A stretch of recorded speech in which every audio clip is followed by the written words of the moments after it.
चलिए फ्रेंड्स शुरू करते हैं आज का अपना वीडियो। आज के इसमें बताने वाला हूँ क्लास 10 के लिए अर्धवार्षिक परीक्षा पेपर जो कि आपका 2022 का है, क्लास 10 का रहने वाला है।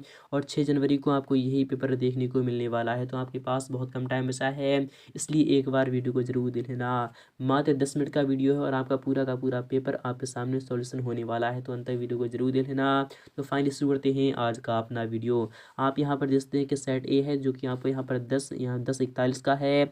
सेट ए बताने वाला हूँ, कंप्लीट सॉल्यूशन कराऊंगा। और आपको बता चलूँ इसमें जो प्रश्न रहने वाले हैं, कुल प्रश्नों की जो संख्या रहने वाली है वो आपकी 22 रहने वाली है। समय आपको 3 घंटे का दिया जाएगा। और यहाँ पर क्या है, पूर्णांक जो यहाँ पर रहेगा वो 75 मार्क्स का रहने वाला है, तो अंत तक वीडियो को जरूर देख लेना। तो फाइनली शुरू करते हैं आज का अपना वीडियो। तो यहाँ पर निर्देश भी आपके सामने इस प्रकार से रखे गए हैं, उसे भी पढ़ना जरूरी होता है, क्योंकि आप जब निर्देश पढ़ते हो तभी आपको समझ में आता है कि कौन सा क्वेश्चन क्या कहना चाहता है। यहाँ पर क्या है सही, यहाँ पर क्या है सभी प्रश्न हल करने अनिवार्य हैं। प्रश्न क्रमांक 1 से लेकर 4 तक आपको 1 से लेकर 4 तक के लिए 30 अंक आवंटित किए गए हैं। सही विकल्प के जो आपको 8 अंक हैं। सही जोड़ी के लिए आपको 8 अंक निर्धारित किए गए हैं। रिक्त स्थान आपके 7 अंक के होंगे। एक वाक्य में आपको उत्तर देना है जो कि 7 अंक के होंगे। और यहाँ पर कह रहा है कि प्रश्न नंबर 5 से लेकर 16 तक प्रत्येक प्रश्न आपका 2 अंक का रहेगा और प्रत्येक उत्तर लगभग आपको 30 शब्दों के अंतर्गत देना होगा। और प्रश्न नंबर 17 से लेकर 19 तक के लिए प्रत्येक प्रश्न आपका 3 अंक का होगा। प्रत्येक प्रश्न उत्तर लगभग आपको 75 शब्दों के अंतर्गत देना होगा। और प्रश्न नंबर 20 से लेकर प्रत्येक प्रश्न आपका 4 अंक का रहेगा। प्रत्येक प्रश्न का उत्तर जो आपको देना है वो आपको 120 शब्दों के अंतर्गत देना होगा। तो फाइनली शुरू करते हैं आज का अपना वीडियो। और यहाँ पर भी आपको देख लेना है कि आवश्यकता अनुसार आपको स्वच्छ व नामांकित चित्र भी बनाना होगा। तो फाइनली शुरू करते हैं आज का अपना वीडियो। तो पहला वाला क्वेश्चन आ चुका है आप सामने, आपके स्क्रीन पर वो इस प्रकार से रखा जाएगा। यहाँ पर जो पहला वाला क्वेश्चन होगा वो सही विकल्प चुनकर आपको लिखना होगा। यह क्वेश्चन आपका 8 मार्क्स में पूछा जाने वाला है कि जिन अभिक्रियाओं में ऊष्मा का अवशोषण होता है उन्हें हम कहते हैं तो ऊष्मा शोषी अभिक्रिया कहते हैं। क्या कहते हैं? ऊष्मा शोषी अभिक्रिया कहते हैं। इनके विकल्प आपका सी वाला सही हो जाएगा। और ये आपका त्रैमासिक एग्जाम में भी आया था, इनके वेरी वेरी मोस्ट इंपोर्टेंट है, ये आपके एग्जाम में आना ही आना है। और यहाँ पर सेकंड वाले क्वेश्चन की बात करें, सोने और प्लेटिनम को गलाने वाले अम्ल का नाम आपको लिखना होगा। सोने और प्लेटिनम को गलाने वाले अम्ल का जो नाम हो जाएगा वो क्या हो जाएगा? क्या एक्वा रेजिया है, या फिर सांद्र हाइड्रोक्लोरिक अम्ल है, या फिर सांद्र नाइट्रिक अम्ल है, या फिर आपका यहाँ पर एक्वस नाइट्रिक अम्ल है। तो कौन सा ऑप्शन आपका सही हो जाएगा? तो एक्वा रेजिया इनके विकल्प आपका यहाँ पर क्या हो जाएगा? पहला वाला ही यहाँ पर सटीक हो जाना चाहिए। और यहाँ पर थर्ड वाले अगर क्वेश्चन की बात करें, किसी रासायनिक अभिक्रिया में भाग लेने वाले पदार्थों को हम क्या कहते हैं? तो अभिकारक कहते हैं। क्या कहते हैं? अभिकारक कहते हैं।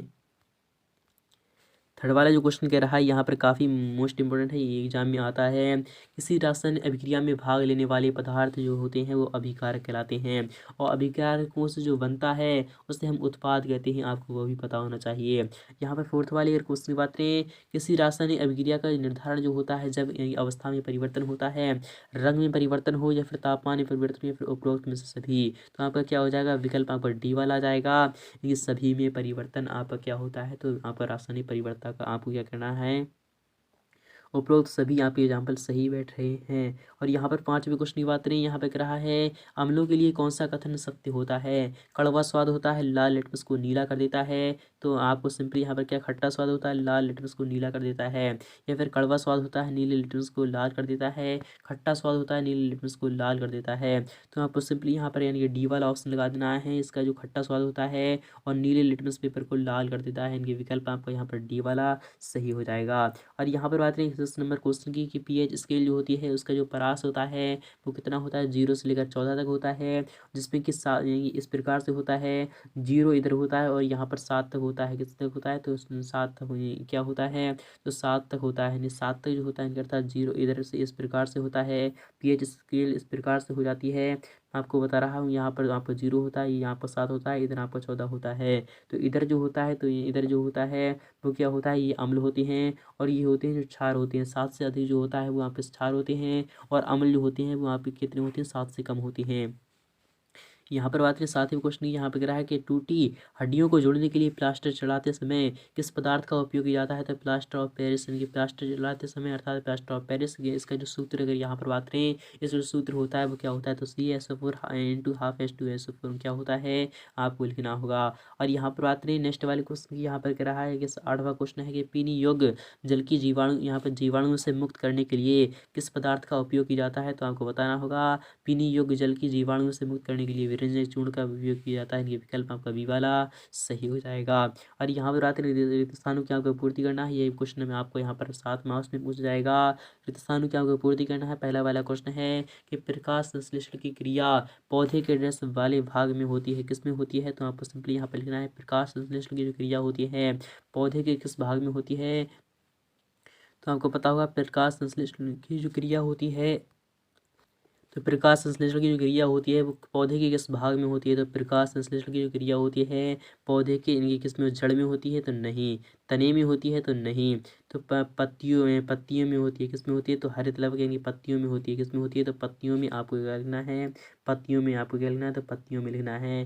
प्रकाश संश्लेषण की जो क्रिया होती है पौधे के पत्तियों वाले भाग में होती है, अर्थात हरे वाले भाग में होती है। यहाँ पर बात करें यकृत द्वारा रस स्रावित होता है, तो यकृत द्वारा कौन सा रस स्रावित होता है आपको बताना होगा। कोष्ठकीय प्रक्रमों के लिए ऊर्जा मुद्रा जो होती है वो क्या होती है? एटीपी होती है। क्या होती है? एटीपी होती है। आपको सिर्फ यहाँ पर क्या लिखना है? एटीपी लिखना है। तंत्र की जो प्रमुख इकाई होती है वो क्या होती है? न्यूरॉन होती है। यहाँ पर बात करें मनुष्य की प्रवृत्ति क्रिया का जो केंद्र होता है वो क्या होता है? ग्रंथि को मास्टर ग्रंथि कहते हैं, तो पीयूष ग्रंथि को मास्टर ग्रंथि कहते हैं। जो तंत्रिका कोशिकाओं के मध्य खाली स्थान को हम स्नैप्स कहते हैं, क्या कहते हैं? स्नैप्स कहते हैं। और यहाँ पर बात करें एक वाक्य में आपको उत्तर देना होगा, ये भी क्वेश्चन आपका 7 मार्क्स में रहने वाला है। यहाँ पर क्या है कि चांदी के आभूषण पर काली परत किसकी होती है? चांदी के जो आभूषण होते हैं उन पर जो काली परत होती है वो किसकी होती है आपको बताना होगा। धावन सोडा का एक उपयोग आपको लिखना होगा।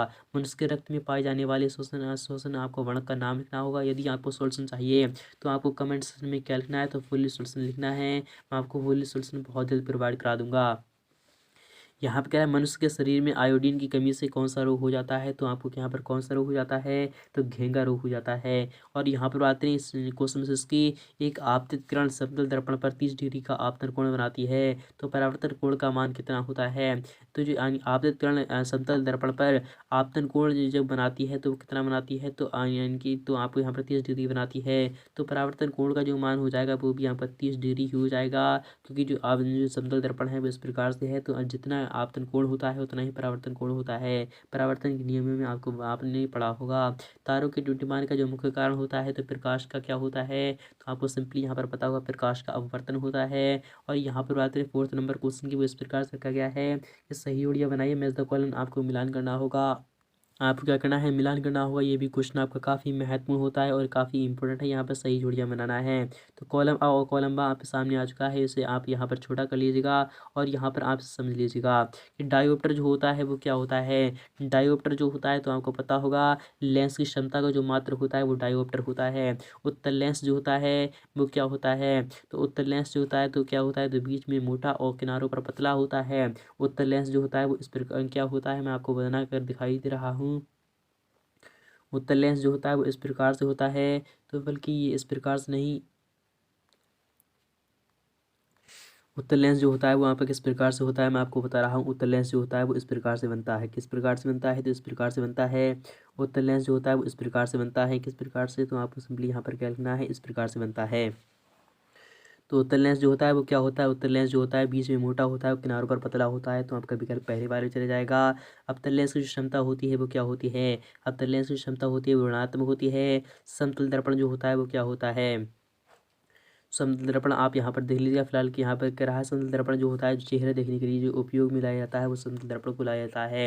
एक सरल यहाँ पर कह रहा है एक सरल रेखीय जो पथ होता है वो क्या होता है?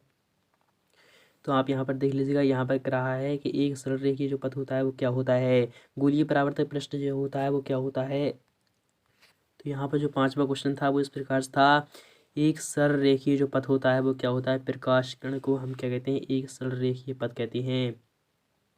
गोलीय परावर्तक पृष्ठ जो होता है वो क्या होता है? तो गोलीय दर्पण जो होता है गोलीय परावर्तक पृष्ठ होता है। नेत्र रोग जो होता है वो कब कहाँ पर होता है, कब होता है? कम प्रकाश में धुंधला दिखना यह नेत्र रोग कहलाता है। टंडल प्रभाव जो होता है वो प्रकीर्णन करता है। यहाँ पर